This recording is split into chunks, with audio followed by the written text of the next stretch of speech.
तेलंगाना में आने वाले 3 दिनों तक मूसलाधार बारिश की पेशकयासी की गई है।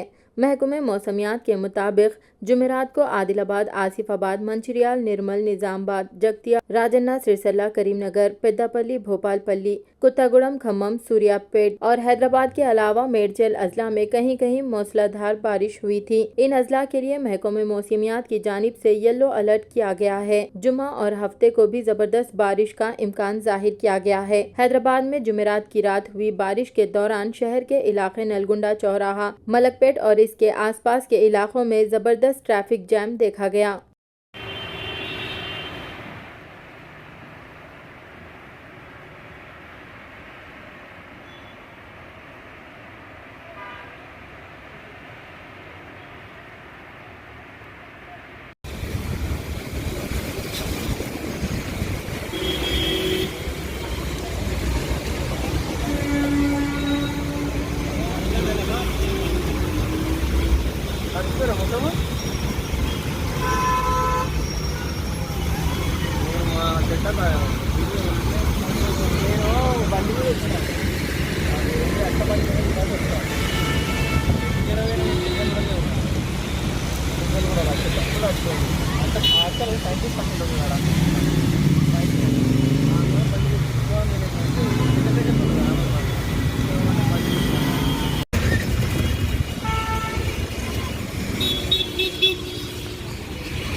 मिलेगी रे, भरोसी कितनी मिलेगी, कितने तो आई।